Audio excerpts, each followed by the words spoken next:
Donc bonjour, Ok, bonsoir et bonsoir. je peux y aller? Oui, voilà, dans le cadre de notre formation sur la chirurgie digestive, oncologique et endocrinienne, nous organisons notre formation aujourd'hui axée sur l'ingestion des caustiques qui sera animée par le docteur Allen. Docteur Allen, vous avez la parole. Bonjour, donc je suis très contente d'être avec vous aujourd'hui. Donc moi, je vais essayer de vous présenter rapidement la prise en charge des ingestions de produits caustiques, donc la prise en charge en urgence, et ensuite ce qu'on fait derrière, c'est-à-dire les reconstructions avec les coloplasties et les gastroplasties. Alors, à la prise en charge initiale, pardon, l'ingestion de produits caustiques représente moins de 0,01% des admissions en France en tout cas. Dans la grande majorité des cas, c'est intentionnel chez l'adulte. Donc, dans une étude de 2011, sur 300 patients qui avaient été adressés dans le service de l'hôpital Saint-Louis en 10 ans, les patients étaient jeunes et la grande majorité des cas, c'était des tentatives de suicide. La plupart avaient ingéré des produits caustiques basiques, des acides forts dans moins de 10% des cas. Les agents en cause diffèrent en fonction des pays. En Asie, les patients prennent plus souvent des acides et donc on assiste à des nécroses de coagulation avec surtout une atteinte de l'estomac, alors qu'en Europe et aux États-Unis, on assiste à une nécrose de liquéfaction avec des lésions sévères du tractus haut, donc de l'œsophage. En Afrique, a priori, il y a moins de bases de données sur l'ingestion de caustiques, mais il s'agit plutôt de bases également, donc avec une nécrose de liquéfaction. L'ingestion, en cas d'ingestion massive, le niveau de nécrose est tout à fait indépendant du type d'agent ingéré. L'étendue de l'atteinte digestive est directement corrélée à la quantité ingérée. Ça paraît intuitivement logique, c'est-à-dire que plus on ingère une grande quantité, plus on risque d'abîmer son tractus digestif. Il y a les effets secondaires que j'ai listés derrière, qui sont une hypocalcémie, une hyponatrémie, une hypomagnésémie. Donc, il y a des troubles métaboliques associés dans de nombreux cas. Donc, à la prise en charge initiale, ce qu'il faut faire et ce qu'il ne faut pas faire. Donc, en préopératoire, enfin en pré-hospitalier, pardon, ce qu'il faut faire, c'est essayer de déterminer la quantité et la nature de l'agent ingéré, le type de cet agent, solide, liquide ou en gel, en pastille. Par exemple, on sait que les pastilles vont s'accrocher à la muqueuse de l'œsophage et donc peuvent l'abîmer, le brûler en s'accrochant dans cette muqueuse. Il faut essayer également de déterminer les co-ingestions, c'est-à-dire est-ce que le patient a pris en plus du paracétamol, des benzodiazépines, etc. Ce qu'il ne faut surtout pas faire en préhospitalier, il ne faut pas faire de lavage gastrique, ce n'est pas bien, on risque d'abîmer l'œsophage, d'abîmer l'estomac, on risque de faire inhaler le malade. Il ne faut pas faire vomir le malade non plus. En effet, s'il inhale, il risque de mettre du produit caustique dans ses bronches et donc de brûler son arbre trachéobronchique. Il ne faut pas provoquer les vomissements. En intra-hospitalier, on propose un traitement symptomatique avec une intubation orotrachéale en cas d'intubation et on va évaluer la sévérité des lésions avec l'évaluation du taux, la douleur, la défense.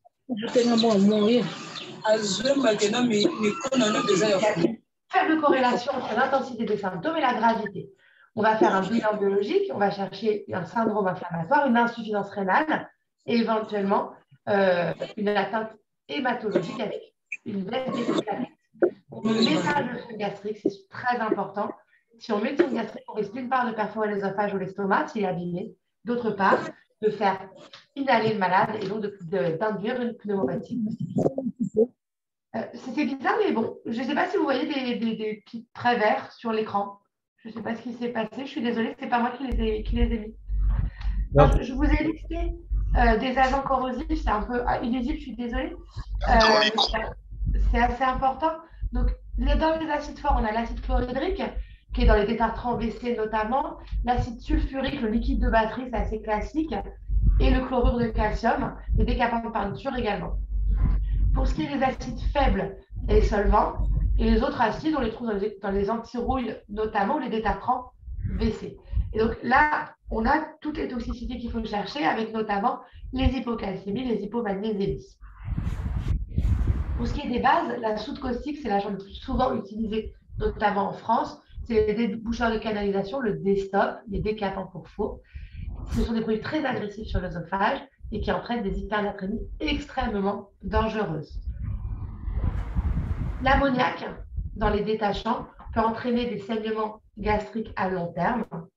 Les autres agents sont moins souvent utilisés. Donc, qu'est-ce qu'on fait quand le malade arrive? Donc, on essaie de, comme je l'ai dit, de faire le point sur ce qu'il a pris et ensuite, on va faire le point sur l'atteinte de ce malade.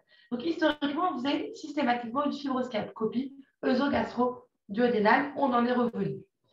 Donc, la fibroscopie, on la faisait à l'arrivée du malade. Et donc, on avait une classification qui est la classification des Zargar, qui établissait l'étendue des lésions. Donc, on avait des lésions de grade 1, en gros rien du tout, grade 2A, avec des ulcérations localisées, comme on peut le voir ici, 2B, des ulcérations circonférentielles les plus importantes, un grade 3 avec des ulcérations et des plages de nécrose, et un grade 3B avec une nécrose extensive. Le stade 4, c'était la perforation avec un pneumopéritoine ici à l'AFP. Il était établi qu'en cas de lésion de moins de grade 3B, en gros, quand il n'y avait pas de nécrose massive, on opérait le malade. On n'opérait pas le malade, pardon. En cas de nécrose ou de perforation, on opérait le malade et on réalisait donc la plupart du temps une œsogastrectomie totale par stripping. On y reviendra. Donc ça, c'était la prise en charge basée sur l'endoscopie jusqu'à 2007. Donc, dans une étude sur 20 ans, 1000 patients avaient été pris en charge à l'hôpital Saint-Louis pour ingestion de caustique. Au final, 20% avaient été opérés avec cette prise en charge. Ceux qui avaient été surveillés, seulement 10% avaient été opérés secondairement.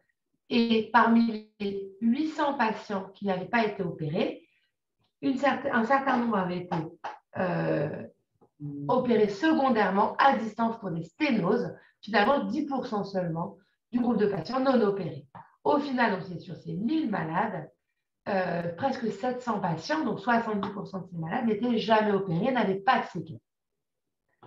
On s'est rendu compte, en analysant le degré d'extension de la nécrose vraiment sur ces pièces d'œsophagectomie, pour les lésions donc estimées de grade 3, on s'est aperçu que dans 35% des cas, malgré tout, il n'y avait pas de nécrose du tout.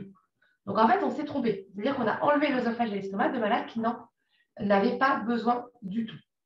Et donc, on a essayé de réfléchir à comment améliorer les choses. Et donc, on a introduit la prise en charge avec un scanner. Donc, bien sûr, il faut l'avoir. Bien sûr, tous les centres hospitaliers ne l'ont pas. Mais si on dispose d'un scanner, il faut impérativement baser sa prise en charge sur la prise en charge scanographique.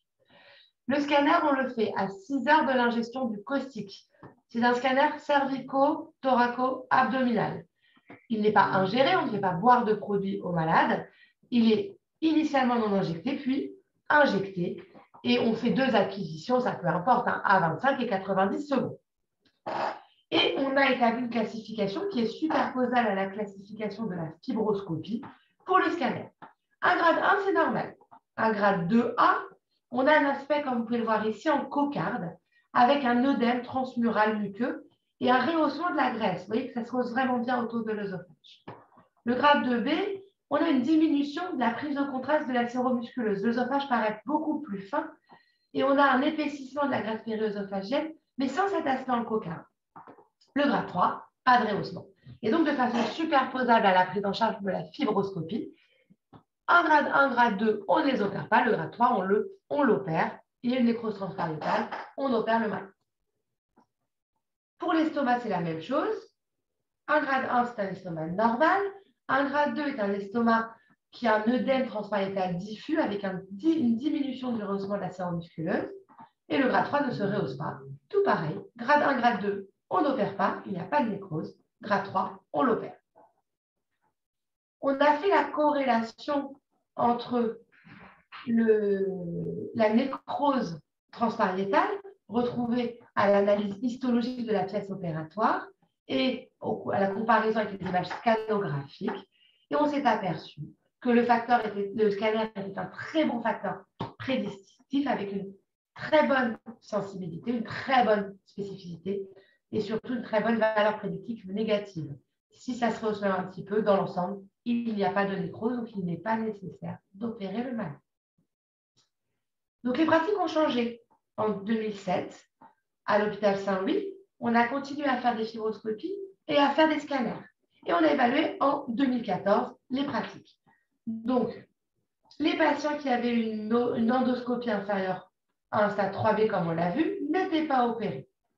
Les patients qui avaient une endoscopie 3B, donc on aurait opéré avant 2007, on s'est mis à leur faire un scanner. Entre 2000 et 2007, il n'y avait pas de scanner, donc on les a réséqués.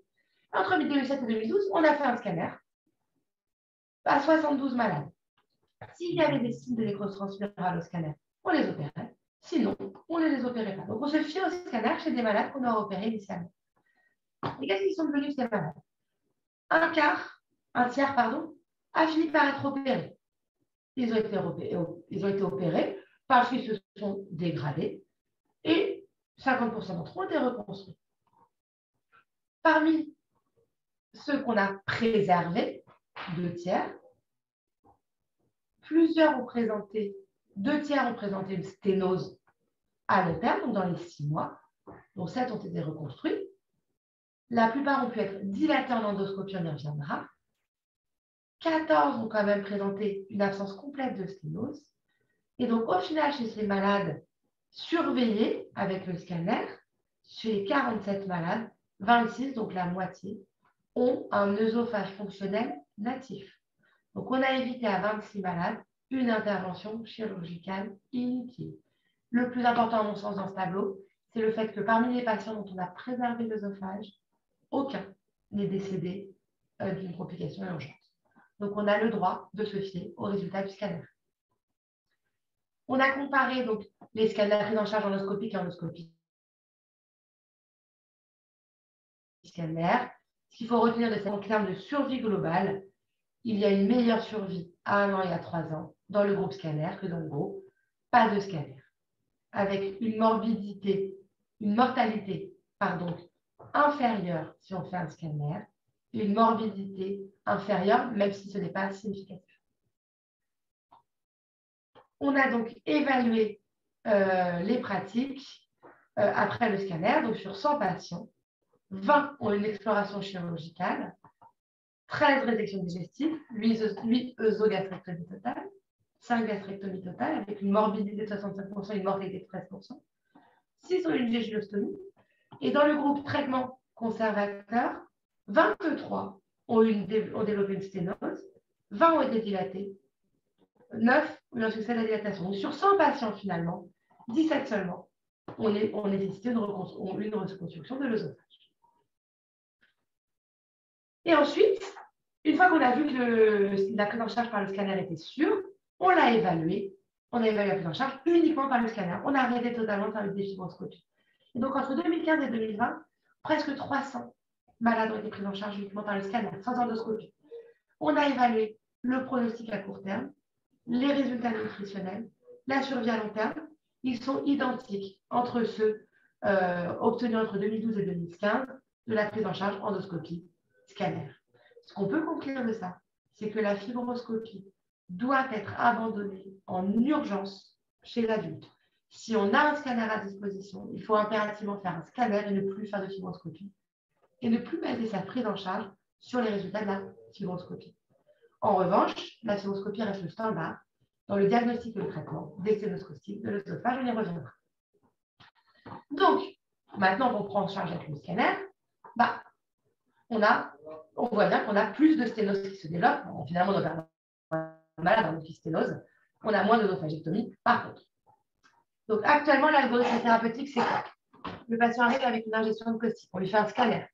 Si on retrouve des signes de nécrose de l'œsophage, on l'opère. S'il n'y a pas de signe de nécrose de l'œsophage, on fait un traitement conservateur. Pour l'estomac, s'il y a des signes de nécrose, on l'opère bien sûr. S'il y a un doute, on fait de la parotomie. Au pire, on fera une jéjunostomie d'alimentation. Si l'estomac ne montre pas de signe de nécrose et qu'il y a un doute sur l'œsophage, on n'opère pas le malade. Il n'y a pas de nécrose de l'œsophage associée à un estomac examen. Ça n'existe pas, on l'a montré. Donc, si vous avez votre scanner et que vous êtes certain que l'estomac se revient, il n'est pas nécessaire de faire de la parotomie à votre malade. J'espère que c'est clair là pour la prise en charge scannographique et en urgence. Donc, les stades qu'on surveille, les stades 1, 2A et 2B au scanner, donc ça représente 60 à 90% des gens. Qu'est-ce qu'on fait? On leur met des IPP, des inhibiteurs de la pompe à protons, de l'imipompe, 40 mg x 2 par jour. On les réalimente tout de suite. On a montré que la réalimentation stimulait les sucs gastriques et donc finalement, ça diminue probablement le risque de complications. On les surveille, bien entendu, on ne les laisse pas rentrer chez eux tout de suite. Et surtout, on les fait voir par un psychiatre parce que ça s'arrête des tentatives de suicide. Donc, il faut impérativement les faire voir par un psychiatre. Il n'y a pas de contrôle systématique, pas de scanner systématique, pas d'examen particulier, pas de fibroscopie. En revanche, s'il y a une dégradation clinique contrôlée, on refait un scanner. Les nécroses secondaires sont très rares. Dans notre série, il y en a moins de 1 sur 500 à l'hôpital Saint-Denis. Les complications sévères, il y en a dans 10 à 20% de cas, c'est en grande majeure partie des pneumopathies, et 2 à 6% de mortalité. Pour ce qui est des stades 3, on les opère. Ils représentent donc 10% des cas en gros. Donc, on fait une laparotomie exploratrice en urgence, dont le but est de prévenir la perforation. La perforation est associée à un risque de décès maximal. Quand on les opère, il faut impérativement réaliser une fibroscopie trachéobronchique de façon systématique, on y reviendra.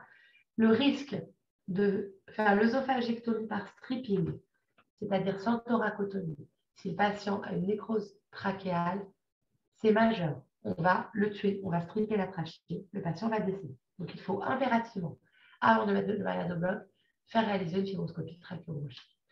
Le patient va l'installer avec un abord abdominal et cervical.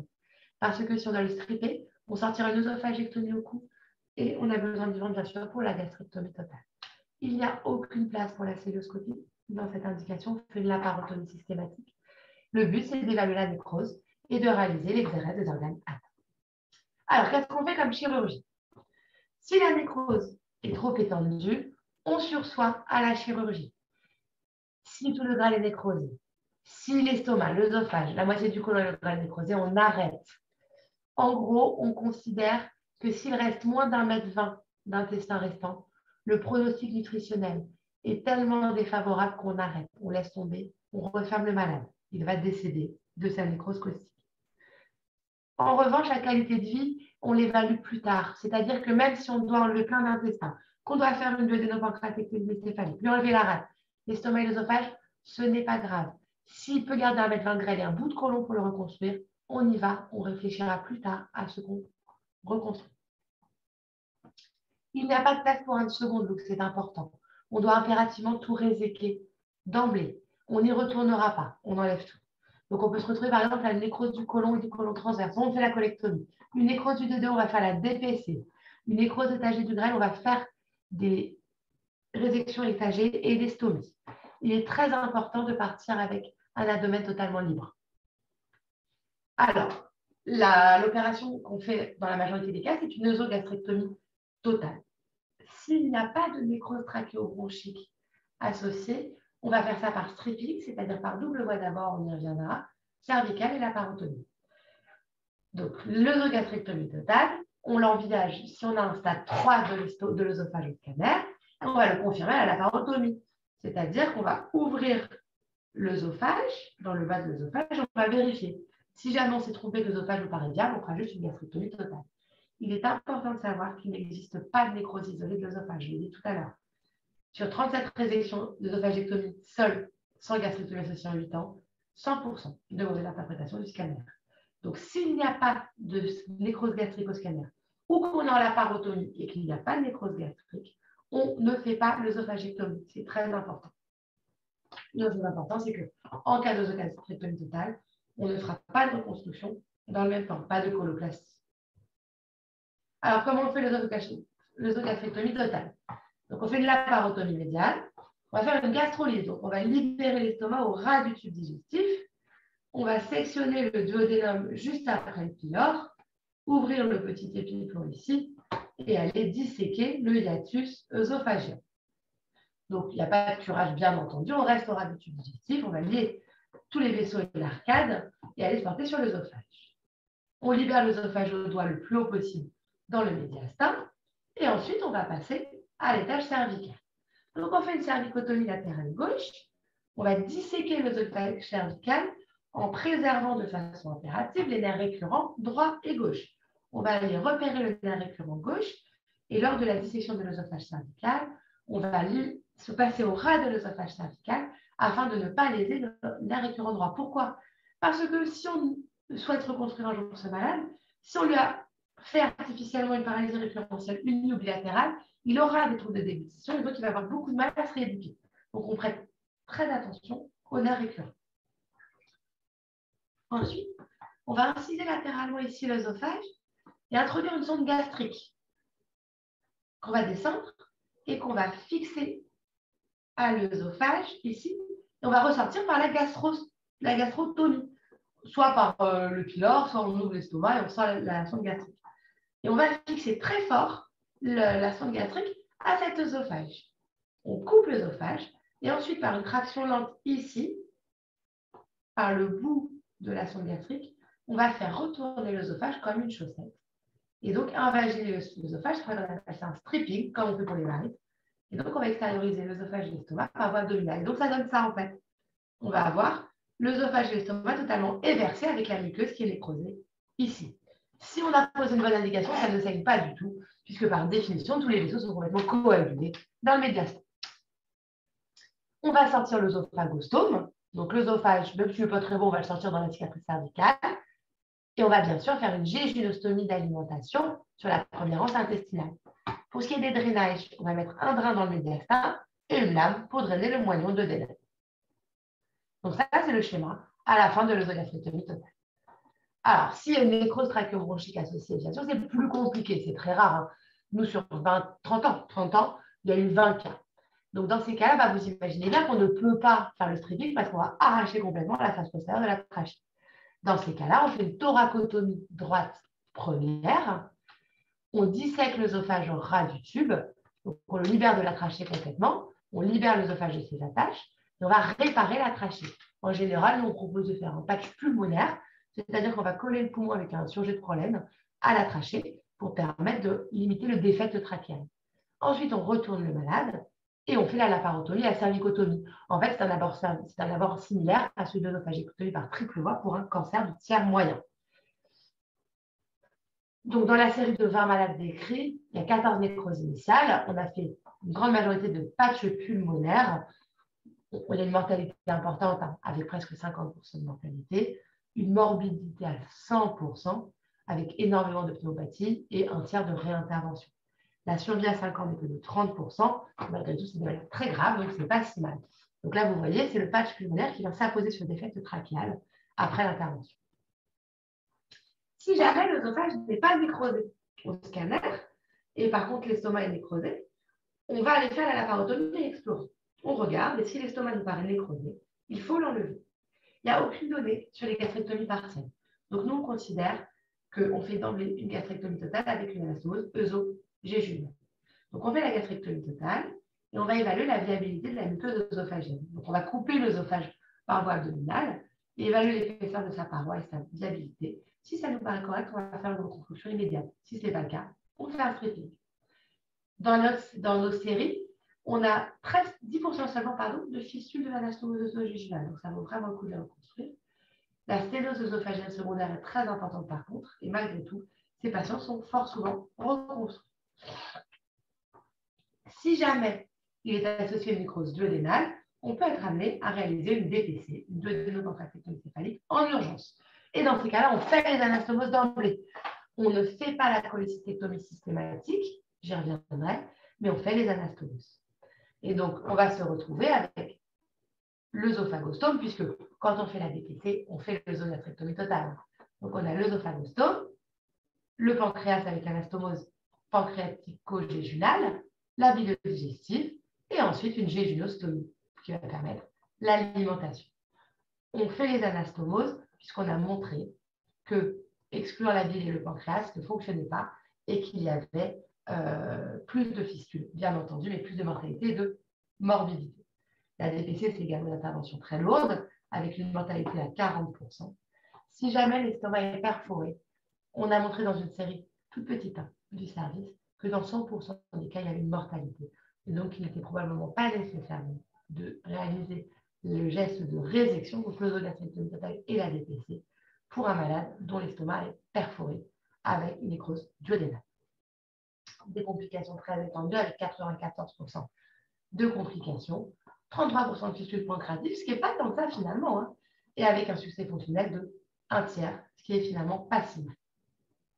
Les complications pancréatiques, c'est ce que je l'ai dit. Si on fait l'anastomose, il y a 1/4 de fistules pancréatiques qui, dans l'ensemble, peuvent être traitées médicalement. Alors, les résultats de la chirurgie en urgence, l'étendue de la résection, c'est bien sûr un facteur pronostic majeur, c'est très logique.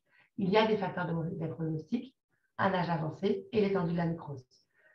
Pour une gastrectomie seule, 11% de mortalité, 63% de morbidité. Pour une œsogastrectomie totale, 14% de mortalité, 65% de morbidité. En cas de DPC, une mortalité à 40% et une morbidité à presque 100%. Et pour la nécrose trachéobronchique, comme je vous l'avais dit, 45% de nécrose, de mortalité et 100% de morbidité. Donc, plus bien sûr l'étendue de la nécrose est avancée, plus les complications seront lourdes, mais on voit malgré tout qu'on arrive à sauver les malades. La survie après chirurgie en urgence, c'est une diapo qui n'est pas très intéressante. On arrive à faire survivre les malades, par contre, ça a un coût, ça coûte très cher. Donc, ça avait été évalué dans une étude de coût de 2012 et ça estimait la survie d'un malade caustique à 140 000 €. Alors, si on fait pas de chirurgie en urgence, qu'est-ce qui se passe? Donc, si on fait un traitement conservateur, donc pour un stade 1 ou 2 de l'œsophage ou de l'estomac, les suites, c'est quoi? Bon, on va l'avoir en consultation à 1 et 4 mois. Si pas de dysphagie, on ne les surveille pas. On sait qu'il n'y a pas de sténose qui apparaît après 6 mois. Dans les stades 2 de l'œsophage, une dysphagie précoce va apparaître entre G10 et J21 en général, dans la majeure partie des cas.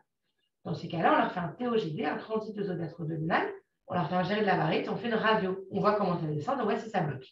On leur fait un examen ORL, et on leur fait une endoscopie, cette fois une fibroscopie à visée diagnostique. Et c'est là que la fibroscopie garde sa place. À partir de 6 semaines, on peut proposer des dilatations par voie endoscopique. Pourquoi pas avant? Parce que l'inflammation locale majore fortement le risque de perforation. Ces malades qui développent une dysphagie précoce, on va leur faire rapidement une jéjunostomie d'alimentation parce qu'on sait qu'on ne pourra les reconstruire qu'au bout de 6 mois. Les sténoses qui peuvent être développées, c'est les sténoses de l'œsophage. On sait qu'elles sont corrélées au stade scanographique. Il y a plus de sténoses dans le stade 2B de l'œsophage que dans le stade 1, où il y en a pas. Et les sténoses de l'orgue, pour le coup, on n'a pas encore trouvé de corrélation radioclinique. Donc, les sténoses caustiques, ça donne ça. Ça, c'est un TOGD, où on voit un œsophage là, tout sténosé, tout crénelé, avec une dilatation de l'œsophage dernier. Donc, le délai d'apparition est entre 10 jours et 6 mois. On sait qu'il n'y en a pas après 6 mois, pour le coup. 25% de sténose tout stade confondu. Comme je l'ai dit tout à l'heure, 0% de sténose dans le stade 1, 83% dans les stades 2B. Donc, le scanner surpasse l'endoscopie pour prédire l'apparition de sténose. Et donc, on sait que pour les stades 2B, on prédira mieux que la fibroscopie d'emblée.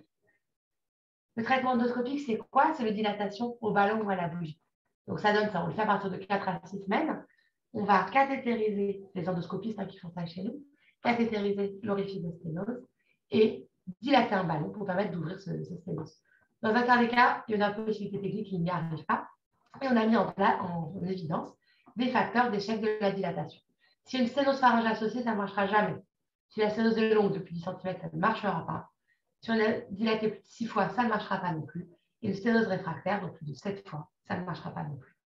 Le taux de succès est de 50% environ et les complications de 4 à 17%. C'est la perforation de l'œsophage sur la dilatation. Si on perfore sur une dilatation d'une sténose, on contre-indiquera une nouvelle dilatation.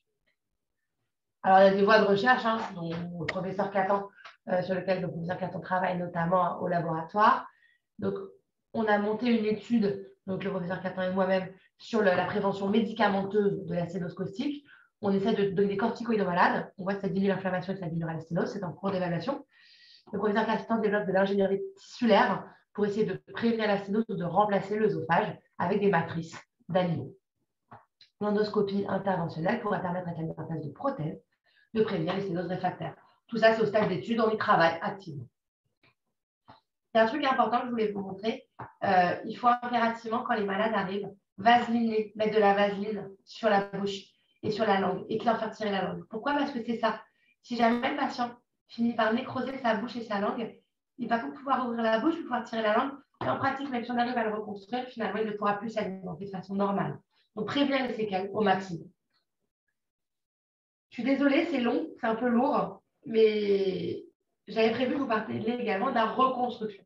Donc, on a opéré le malade, on lui a fait l'œsogastrectomie totale, on lui a fait l'œsophagectomie. Qu'est-ce qu'on fait à ce malade? Donc, quand on le fait, donc minimum à 6 mois. Alors, pour qui? Bien sûr, si les malades a été réséqués, s'il a eu l'œsophagectomie, ben, on va le reconstruire. S'il n'y a pas eu de résection, pour les malades qui développent une sténose secondaire. À Saint-Louis, on a décidé que l'échec de la dilatation était diagnostiqué sur plus de 7 dilatations endoscopiques. Si ça ne fonctionne pas, on les reconstruit. Quelle chirurgie on va faire? Une gastroplastie ou une coloplastie. On va se servir d'un transplant gastrique ou colique. Le site du transplant, on va le monter soit dans le médiastin antérieur, c'est-à-dire juste en arrière du sternum, soit dans le médiastin postérieur, donc dans le lit de l'œsophage natif. Quel bilan on va faire pour ces patients? Ces patients, on leur fait un examen ORL systématique. On leur fait une panendoscopie pour voir l'état du pharynx. Il faut impérativement qu'on sache s'il faut faire ce qu'on appelle une pharyngoplastie ou non. Un malade de plus de 50 ans ou qui a un antécédent personnel ou familial de cancer colorectal ou d'adénome, on lui fait une coloscopie systématique. Bien évidemment, on ne va pas monter au cou un côlon avec un cancer en place. Ça n'a pas de sens. Pour les patients qui ont présage de faire une pharyngoplastie, on va les faire suivre par un psychiatre. Il nous faut l'accord du psychiatre. Pourquoi? Parce que c'est un marathon, c'est très dur, on y reviendra. Il faut qu'ils soient bien dans la tête. C'est des patients qui ont ingéré de façon volontaire pour la plupart un produit toxique, ils ont voulu attenter à leur jour. Il faut qu'ils soient en forme pour pouvoir supporter la nouvelle opération. Il faut que ces patients aient un état immunitaire satisfaisant, et d'où l'importance de la gélunostomie, il faut qu'ils soient en forme pour la reconstruction. Les indications sont différentes. Si le patient est extirpé, n'a plus d'œsophage, ou si l'œsophage est encore en place et qu'on l'opère pour prise en charge d'une sténose. Alors, la coloplastie, c'est l'opération de base de la reconstruction de la sténose ou de l'œsophagectomie. Alors, il y a deux types de coloplastie, l'iléocoloplastie ou la coloscopie transverse gauche. Il n'y a pas d'étude comparative entre les deux. Il y a des avantages et des inconvénients. L'iléocoloplastie, on va prendre ce côlon droit et on va monter au cou l'iléon. L'avantage, c'est que ça va prévenir le reflux pharyngé, puisqu'on va avoir la valvule qui, malgré tout, va diminuer le risque de reflux. Il y a une meilleure congruence entre l'œsophage et l'intestin. On va faire une anastomose iléocolique, là, c'est quand même plus simple. Et si jamais ça ne fonctionne pas, on se conserve la possibilité de réaliser une coloplastie gauche. Si jamais on utilise un transplant gauche, l'avantage, c'est que l'arcade vasculaire est quasi constante, contrairement à l'arcade à droite. Je le répète, il n'y a pas d'études comparatives dans ces deux techniques. En revanche, à Saint-Louis, on a fait le choix de faire une iléocoloplastie en première intention afin de se laisser la possibilité d'utiliser le côlon gauche en cas de nécrose. Alors, l'iléocoloplastie, on fait comment? On va clamper le pédicule ilioséco-appendiculaire et colique supérieur droit. Et donc, ce transplant va être vascularisé par la colique supérieure gauche. On monte l'intestin au cou en rétrosternal et on va faire une anastomose œsoïliale et cologastrique, coloduodénale ou colojéginale sur ensemble Y au choix. Et ensuite, une anastomose iléocolique. Donc là, je vous ai mis des petites photos de la dissection et du clampage des pédicules ilioséco-colo-appendiculaire et colique supérieur droit et colique média à leur origine. On va clamper pendant 20 minutes. Si le côlon ne devient pas noir, on les coupe et on va ascensionner au cou le transport. Vous voyez, on fait de la transillumination, comme ça on repère bien les pédicules qu'on va devoir clamper. On les clampe à leur origine chacun pour gagner la longueur de transport. Là, on voit la dissection du pédicule supérieur droit qui est vraiment à son origine, sur la mésentérique supérieure. On fait les épreuves de clampage. Et pendant ce temps-là, on va créer le tunnel rétrosternal. Donc, juste en arrière du sternum, on va disséquer. Juste sous le sternum, c'est un plan vasculaire entre les deux prévlèvres. Et en passant le bras, comme on voit ma collègue le faire ici, on va aller jusqu'au cou pour faire un tunnel où on va passer la coloplastie. On va reprendre un abord cervical comme celui que je vous ai décrit tout à l'heure. pré-sternoclédomastoïdien gauche pour retrouver l'œsophage natif et préparer la zone de section œsophagienne. La coloplastie rétrosternale a l'avantage de laisser en place l'œsophage natif ou de ne pas réaborder le médiastin qui a été brûlé par l'injection de caustique. Ensuite, on va ouvrir le défilé cervico-thoracique de façon systématique. On va réséquer la tête de la clavicule gauche et du manubrium sternal de façon systématique pour faire de la place de transplant. Il ne faut pas qu'il soit comprimé. On sait que c'est un facteur de risque de fistule. Donc, systématiquement, on résèque la tête de la clavicule. Ensuite, on sectionne cette pédicule par l'appendice pour une potentielle appendicectomie au cou un jour. Sectionner le côlon transverse, et donc on va ensuite pouvoir réaliser les anastomoses. Donc les anastomoses, au cou, ce sera une anastomose œso-iléale sur la bouche œsophagienne. On la fait en général termino-latérale ou termino-terminale, ça dépend. Nous, on les fait manuel. Et ensuite, on va faire les anastomoses dans le ventre, comme j'ai dit tout à l'heure, colo-gastrique ou alors colo-gégulale sur une enceinte gastrique. Si on décide de faire une coloplastie gauche, isopéristaltique, on va monter le bout d'amont au cou. Et donc, cette fois, on va clamper le pédicule supérieur droit et l'arcade à droite. Et donc, la coloplastie va vasculariser sur la gauche et sur la mésentérique inférieure. Il faut mobiliser les deux angles coliques pour avoir de l'espace. Et donc, on va réaliser une anastomose œsocolique et une gastrocolique ou une colo-gégulale sur une enceinte Y. Et ensuite, une anastomose colocolique. L'avantage, c'est qu'on l'a dit, l'arcade est constante. Par contre, on comprend bien qu'il n'y a plus de place droite possible. Si ça nécrose, on a coupé l'arcade, on est fichu, on ne pourra plus jamais se servir du côlon droit. Et la coloplastie gauche anecdotiquement anisopéristaltique, ça veut dire qu'on va monter le sigmoïde au cou. Donc on le monte à l'envers. Et cette fois, on va couper le tronc des sigmoïdiennes et garder un côlon vascularisé par l'arcade et par la mésentérique inférieure. On sait que le résultat fonctionnel est moins satisfaisant, mais que généralement, on peut avoir plus de longueur. Qu'est-ce qu'on fait de l'œsophage restant? Si on fait une coloplastie et qu'on laisse l'œsophage restant, si jamais on est dans le cas d'une sténose avec un œsophage en place, il y a un risque d'œsophagocèle ou de cancer. Il faut bien comprendre qu'à Saint-Louis, sur 83 patients, on a eu 0 cancer et 4% seulement d'œsophagocèle. En pratique, ça vaut le coup de faire la coloplastie et de faire l'œsophagectomie. On peut le faire dans le même temps. On peut le faire en différé si besoin. Si on le fait dans le même temps, on privilégie la voie d'abord thoracoscopique pour diminuer les complications respiratoires et les douleurs post-opératoires. Les suites de la coloplastie, c'est quoi? La mortalité, elle a 10% environ. Presque 50% de morbidité, 4% de nécrose de plastie et 10% de tissu cervical. Sincèrement, dans la série de Saint-Louis, on est plutôt à 20. Les complications précoces, à moins de J30, c'est une mortalité à 4%, avec une morbidité précoce à 60%, une grande majorité de pneumopathie, 20% de fistule cervicale. On s'est aperçu que l'ouverture systématique du défilé cervico-thoracique protège de la fistule. On a 10% de fistule intra-abdominale et 6% de nécrose de plastie, principalement chez des patients âgés et vasculaires. Un petit mot sur la colopharyngoplastie. On la propose dans les lésions de la serre pharyngée de l'épiglotte. En fait, on va vraiment se manger très haut sur le pharynx. Donc, on va mettre le sécom sur le pharynx, donc au-dessus du cafot oropharyngé. Ces patients, je l'ai dit tout à l'heure, on le fait que s'ils sont très bien équilibrés sur le plan de la psychiatrie. C'est un marathon, il va falloir qu'ils réapprennent à déglutir et à respirer. Les patients qui vont être trachéotomisés en péropératoire de façon systématique, il va vraiment falloir qu'ils réapprennent la déglutition, c'est très dur. S'ils ne sont pas bien équilibrés sur le plan psychiatrique, ce n'est pas possible. Donc ça, c'est un schéma qu'on avait fait avec des approches différentes. On peut réséquer une partie seulement de l'ostoïde ou faire même une pharyngectomie supraglottique sur la base de la langue. Ça, c'est anecdotique, on y reviendra si on doit aborder ce sujet qui est très spécifique à jour. Alors, ce qui est important, c'est le taux de succès.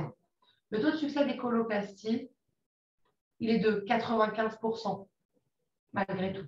C'est énorme. Par succès, on entend une autonomie alimentaire. On a une durée d'hospitalisation de 25 jours, hein, c'est très long. Une morbidité tardive de 59% avec des sténoses et des reflux qui apparaissent, mais malgré tout, quand même, 95% de succès. Pour ce qui est de la pharyngoplastie, on a 57% de succès, c'est malgré tout énorme parce que ces malades qui sont quand même très brûlés. Et donc, malgré tout, on a quand même un succès très important chez eux. On a plus de mal à fermer les gélunostomies chez les patients qui ont une pharyngoplastie. On voit que chez les patients qui ont une coloplastie, dans l'ensemble, ils n'ont plus de gélunostomie à terme. Et donc, on leur enlève la gélunostomie au bout de 3 mois. La probabilité de succès diminue avec l'âge. Pour les coloplasties, c'est stable. Pour les pharyngoplasties, en revanche, c'est très marquant. À plus de 50 ans, le succès est proche de 0. Donc, après 60 ans, on ne propose plus de reconstruction par pharyngoplastie. Le résultat est trop mauvais. Quid de la gastroplastie?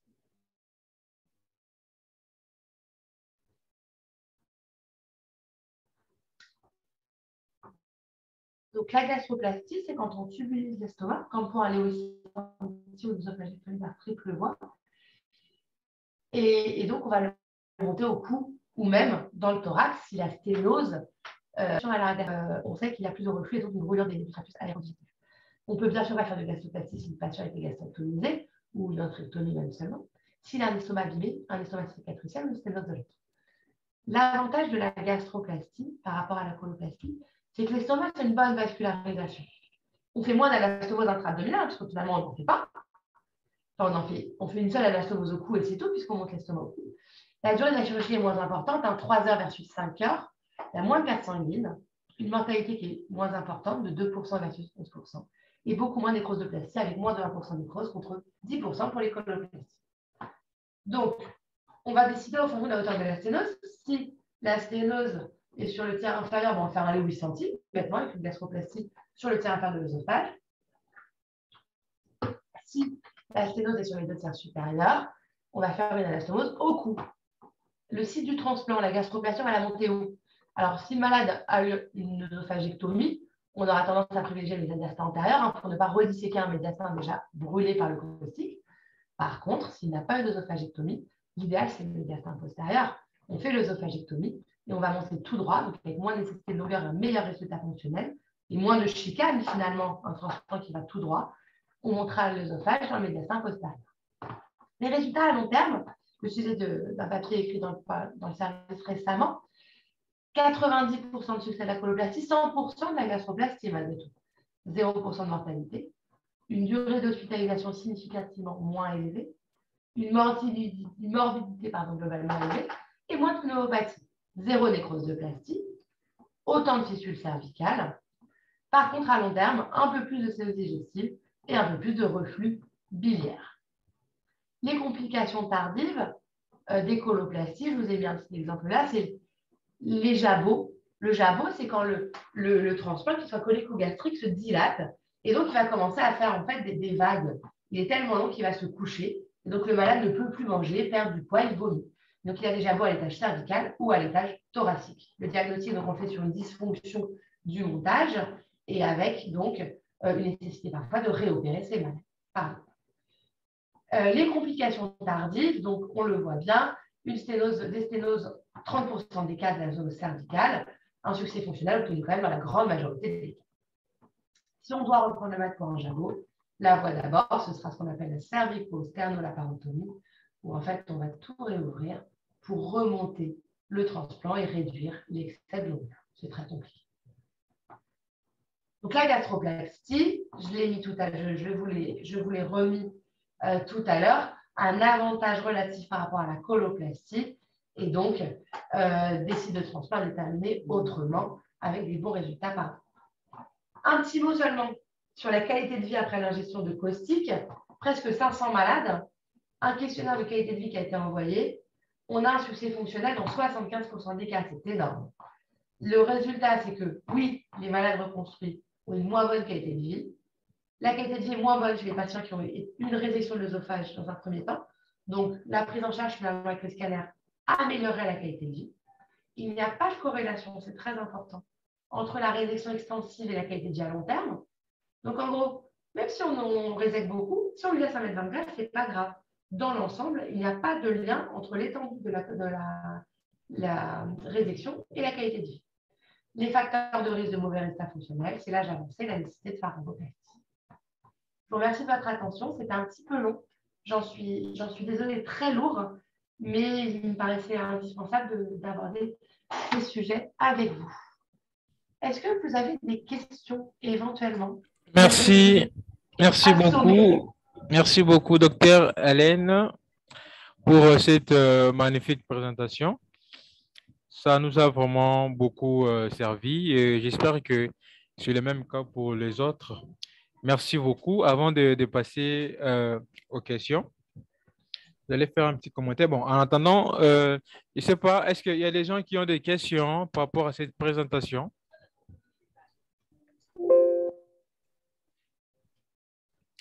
Alors, Oui.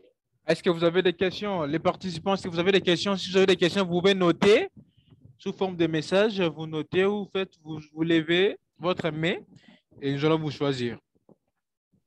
À vous, à vous. C'était peut-être un petit peu lourd, hein. Je suis désolée, c'était dense. Oui, donc comprenons, c'était normal parce que c'était un sujet qui était important. Il a fallu balayer presque tout. Est-ce que vous avez des questions?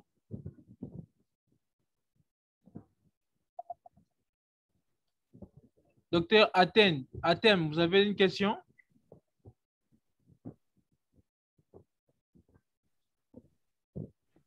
Allô? Je sais pas, je devais... Est-ce que vous avez des questions?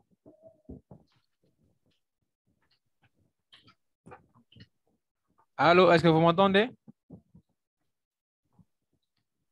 Docteur Hélène, c'est vous, ça passe? Ouais, pour moi, je n'ai pas de questions. Attendez, je demande aux gens.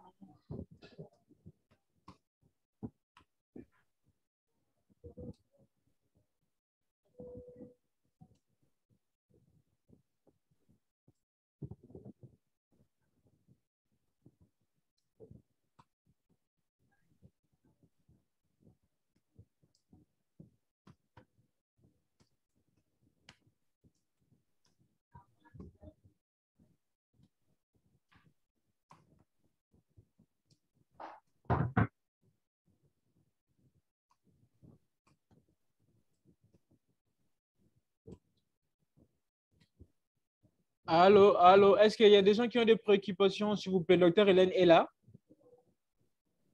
Alors, la conduite à tenir, je vois là devant une ingestion caustique en préhospitalière. Donc, en préhospitalier, en gros, il faut absolument déterminer le produit toxique ingéré. Et ce qui est important, en fait, c'est ce qu'il ne faut pas faire, en fait. Il ne faut pas du tout lui mettre de sonde gastrique, il ne faut pas le faire vomir, il ne faut pas lui donner à boire. Il faut juste laisser tranquille le malade et l'amener à l'hôpital. Il faut l'intuber si jamais il commence à gonfler, si on a un œdème pharyngé, il faut l'intuber et c'est tout. En préhospitalier, c'est la seule chose à faire. À l'hôpital, comme je l'ai dit, donc il faut évaluer comment va le malade, bien sûr, faire un scanner au mieux si bien sûr on dispose d'un scanner dans notre centre. Sinon, on peut faire la prise en charge avec la fibroscopie. Et donc, on fait le scanner et on l'opère ou non en fonction des résultats. Alors, comment prévenir la sténose œsophagienne à long terme pour les stades 1, 2A et 2B? Alors, pour les stades 1, il n'y a pas de sténose, donc ça c'est facile. Et donc, pour les stades 2A et 2B, on ne sait pas. Donc, en fait, on est en train de travailler dessus. On est en train d'évaluer l'intérêt de donner des corticoïdes en préventif. On a monté une étude randomisée prospective. Donc, on est en train d'inclure des malades. On ne peut pas la prévenir pour le moment. On ne sait pas. C'est un grand débat. On n'y arrive pas. Donc, pour le moment, on a juste réussi à déterminer des facteurs prédictifs de succès de la dilatation. C'est-à-dire que quand la sténose est là, on fait des examens d'imagerie, donc le fameux TOGD, et en fonction du TOGD, on arrive à dire si ça marchera ou pas. Ce qui peut nous éviter parfois des dilatations longues, douloureuses et qui ne fonctionnent pas. On ne sait pas prévenir la sténose pour le moment, malheureusement. D'accord, d'accord. Est-ce que la personne qui a, docteur Moïno, vous vous retrouvez? Il y a une deuxième question, docteur Hélène. Alors, quelles sont les indications pour un lévis sensible pour une sténose? Oui, si la sténose est du tiers inférieur de l'œsophage, on peut tout à fait faire un lévis sensible. Si l'œsophage sous-jacent, donc au-dessus, est bien, il n'y a aucun problème. Donc, en gros, si on doit remonter, si on peut faire l'anastomose en gros sous la carène, on peut faire un lévis sensible. S'il faut monter au-dessus, il vaut mieux faire une œsophagectomie par triple voie et donc faire l'anastomose au cou parce que, en tout cas dans notre expérience, par thoracotomie droite, on n'est jamais très bien pour faire une anastomose au-dessus de la carène en gros.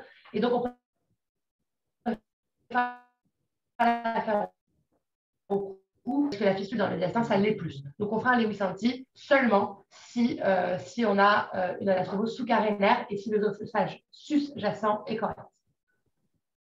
D'accord. Docteur André, vous avez demandé la parole. Oui, vous avez la parole. Docteur André. Docteur André, vous avez la parole. Alors, j'ai la dilatation à la sonde de Savary n'est pas indispensable en cas d'esténose. Alors, la sonde de Savary, moi, je ne sais pas ce que c'est, je ne connais pas. Nous, on fait toutes les dilatations en endoscopie. On essaye, donc avec les ballons, comme je vous ai montré. Donc, c'est peut-être un matériel dont on ne dispose pas, en tout cas dans le centre de Saint-Louis.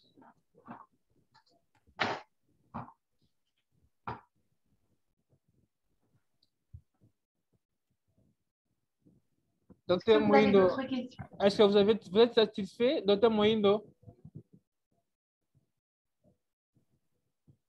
En attendant, docteur André, vous avez la parole. Je vous écoute. Oui, merci. J'avais une question. Oui? Donc, oui, j'avais une question. Vous avez dit qu'il faut éviter de faire une cholécystectomie systématique. Oui. Je ne sais pas pourquoi. Ah, bah, j'avais oublié de vous le préciser. C'est une très bonne question.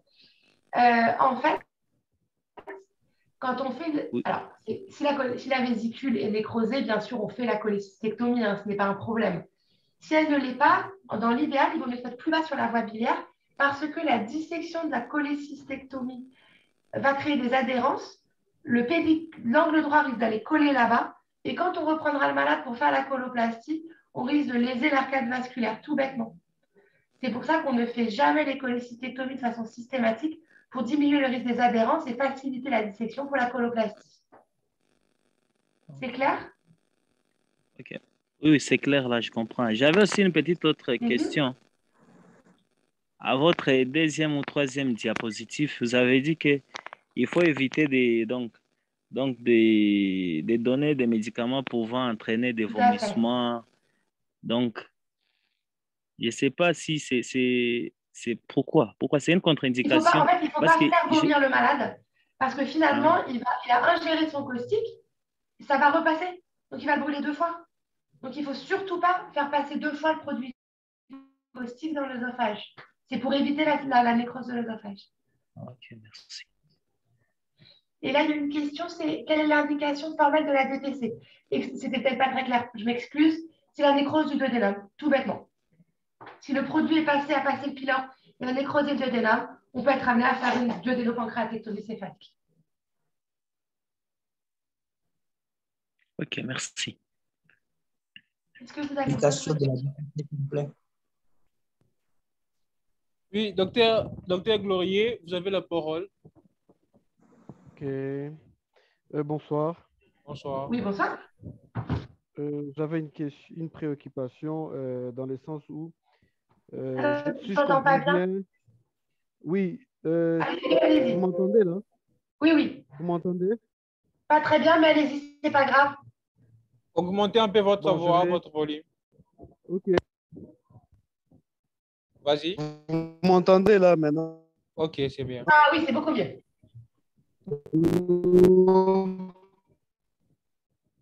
Allô? La connexion fait défaut de votre côté.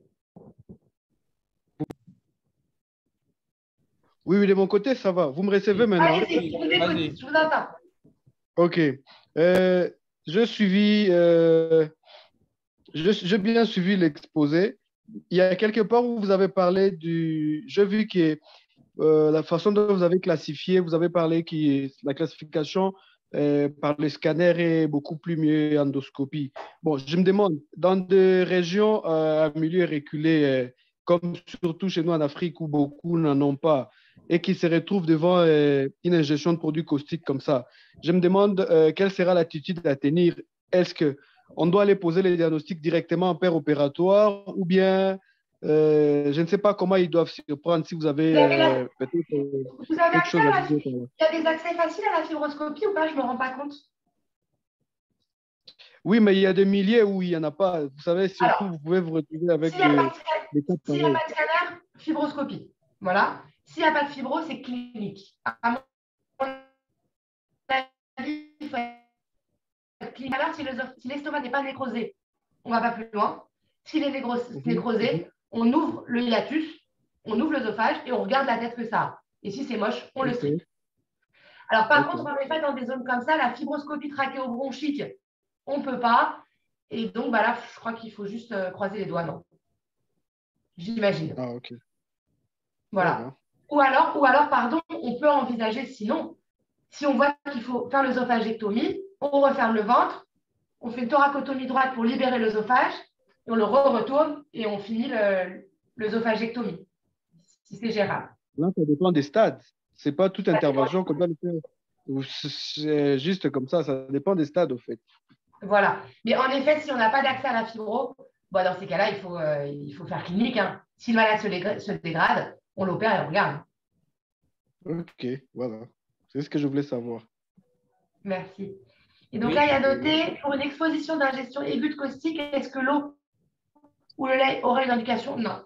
Non, ce n'est pas prouvé du tout. Le lait, comme tamponnement, ce n'est pas prouvé. En fait, le risque chez ces malades qui sont quand même très nauséeux, c'est que les faire boire des choses, ça puisse malgré tout les faire vomir et donc faire repasser le caustique dans un sens et les faire inhaler. Donc, on évite au maximum.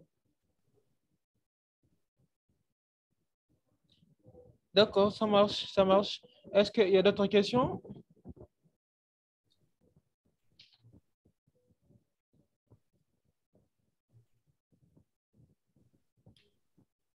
Ceux qui ont des questions peuvent soulever leur main ou bien vous poser sur la conversation. Est-ce que vous avez des questions?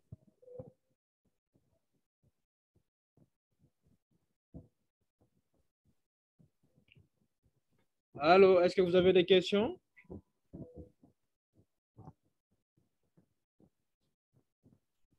S'il est contre-indiqué de faire vomir le patient, quel est le devenir du produit ingesté? Alors, non, surtout pas de son nasogastrique, parce qu'avec la sonde gastrique, on risque, un, de le faire inhaler, deux, de perforer l'œsophage. Nous, on a reçu des patients qui avaient perforé leur œsophage par la sonde gastrique. On ne met pas de sonde gastrique. Le produit, il va passer. Si la quantité était faible, finalement, eh ben, ça va passer, ça ne fera pas grand-chose. Si c'était fort, de toute façon, on va l'opérer. Et donc, c'est finalement en faisant la gastrectomie, en gros, qu'on va arrêter la progression du produit. OK. J'espère que c'est clair.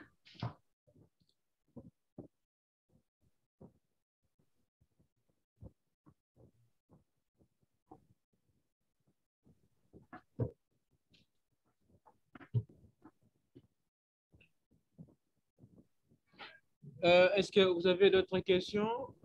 Madame Tivuta, est-ce que vous avez une question, Madame Tivuta?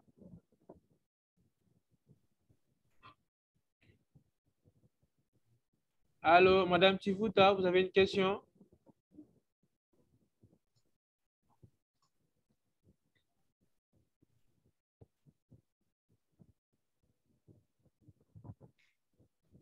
Vous avez une question?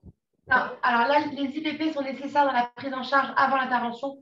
Dès qu'ils arrivent à l'hôpital, on leur met des IPP, en effet. On leur met 40 mg x 2 d'IPP. Alors, après, ce n'est pas indispensable. Hein. S'il est très grave, le malade, et qu'on l'opère, on ne lui met pas. Mais en effet, on les met assez rapidement. Et donc, on met double dose en général. Et ils les garderont un mois après la sortie si jamais on ne les opère pas.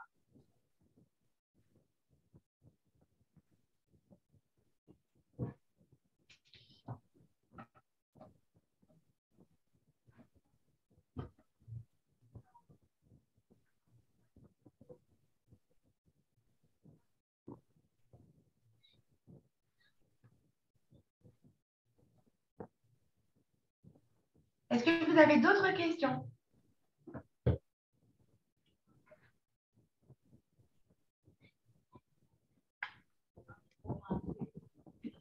Que dites-vous d'une aspiration immédiate en cas d'ingestion d'une grande quantité? Non, non, non. Vraiment, dans ces cas-là, En fait, en général, le malade ne va pas boire devant nous. Et donc, en pratique, nous, quand on va le récupérer, ça fera 1 heure, 2 heures, 3 heures qu'il a ingéré son produit. Donc, non, c'est vraiment trop dangereux.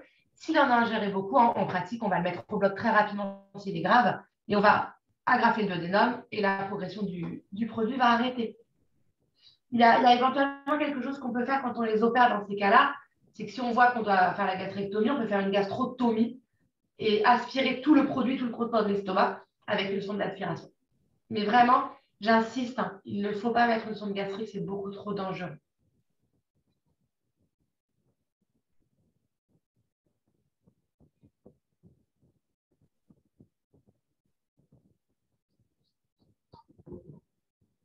Alors, le charbon actif, non. Mais ça peut en avoir pour tamponner des trucs. Alors, j'ai vu ça. Je dois vous avouer que, alors ça, pour le coup, le tamponnement, il me semble avoir vu là le charbon actif à un moment. Non, peut-être pas finalement. Il me semblait que ça avait été décrit, mais pour une prise en charge de certains acides. Mais alors, en pratique, nous, on ne le fait pas du tout. Vraiment, on ne tamponne rien du tout. La seule chose qu'on fait, c'est ce que je vous avais mis là. On met du N-acétylcystéine, donc du mucomyste, pour le formaldéhyde et le glutáraldéhyde pour prévenir la toxicité hépatique, mais c'est tout. Oui, docteur Hélène, vous êtes là? Oui, je suis là. Oui, en fait, est-ce que, toujours dans notre cas, est-ce que pour neutraliser cette acidité-là, caustique-là, il est recommandé de donner aussi une substance alcaline? Est-ce que ça c'est recommandé? Non, vraiment, il ne faut pas. Vraiment, il ne faut pas. Il faut Les pas risques, lui c'est donner quoi? Comment? Les risques, c'est quoi? Du charbon du groupe. Non, non, en fait, il n'y a pas de risque. On peut, si vous voulez, donner du. En pratique, si le malade ne nécessite pas une intervention chirurgicale, on va le faire manger tout de suite. Donc, on peut mettre du charbon actif, mais en fait, on a l'impression que ça ne sert à rien. C'est plutôt ça, ce n'est pas utile. Mais ce n'est pas dangereux. D'accord, d'accord.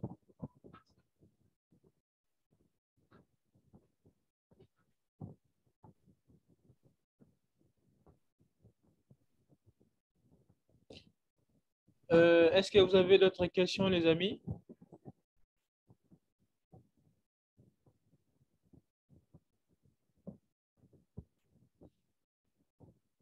Nous sommes presque à la fin. Est-ce que vous avez des questions?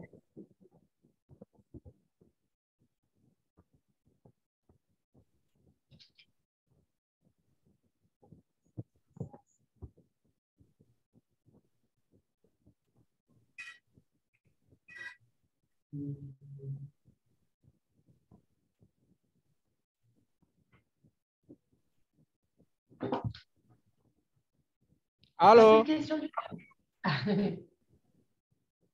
Allô?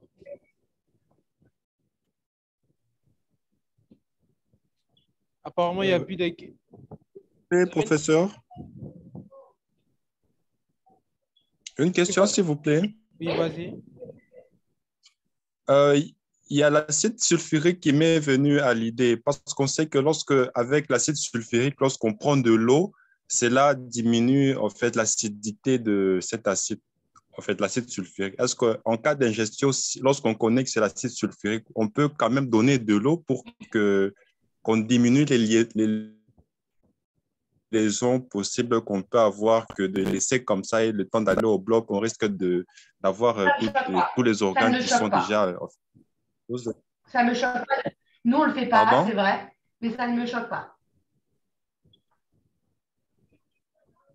Donc, pour les cas d'acide sulfurique, on ne fait rien, on ne peut même pas donner de l'eau pour juste diminuer l'acidité. Vous pouvez le faire.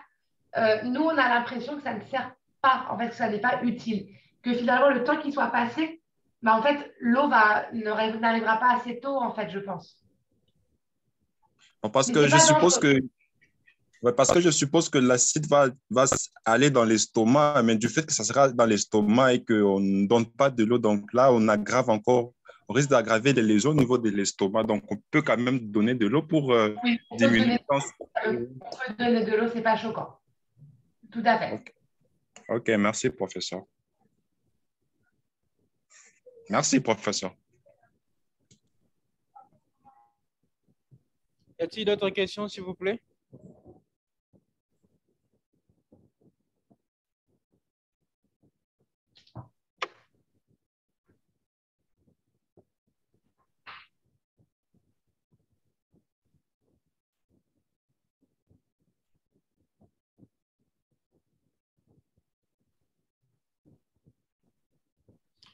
Cher docteur Hélène, vous êtes là? Oui. Oui, de manière si simple, priez de nous résumer sur si nous sommes devant un grade 1, grade 2, grade 3, qu'est-ce qu'on peut faire en résumé, de manière si simple? Grade 1, on le fait manger, on lui met des IPP. D'accord. Grade 2, on le fait manger, on lui met des IPP. Oui. Grade 3, on l'opère, on ouvre son ventre et en fonction, on fait la gastrectomie totale, c'est souvent ce qu'on fait. On regarde si l'œsophage est bien vivant, s'il est correct, s'il est épais, on fait la couture, on fait l'œsogéginal. S'il n'est pas bien, on fait le stripping. D'accord, d'accord, d'accord. C'est un bon résumé. Voilà. Voilà, nous sommes presque à la fin de notre formation sur la gestion des caustiques où le docteur nous a parlé de cette prise en charge. Et j'espère que après la formation, nous allons passer à des résolutions hein, pour voir si vraiment nous, les médecins, les futurs médecins arrivent quand même à pratiquer cette bonne médecine dans nos différents hôpitaux. Et voilà, docteur Hélène, merci vraiment pour votre disponibilité. Avec Au-delà grand de plaisir. Merci à vos vous. implications personnelles, vous avez pu quand même nous donner votre temps. Merci. Je ne sais pas, vous avez un dernier mot? Bah, écoutez, merci beaucoup, c'était un plaisir. Et bah, n'hésitez pas si vous avez des questions qui vous viennent à les envoyer et je répondrai avec grand plaisir. D'accord, d'accord. Merci vraiment. Sinon, Bah, bonne soirée à tout le monde. pardon? Bonne soirée. Merci. Quand est-ce que les diapositives seront disponibles, s'il vous plaît? Bah, je vous les envoie ce soir, ça vous va? Oui, ça nous va, ça nous va, ça nous va. Je vous l'envoie ce soir. D'accord, Bonne d'accord, soirée. d'accord. Nous sommes très contents. Alors, bonne soirée, bonne soirée. Bonne soirée. Au revoir. Au revoir.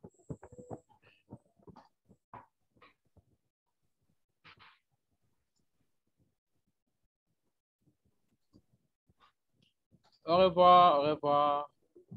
Au revoir. Au revoir.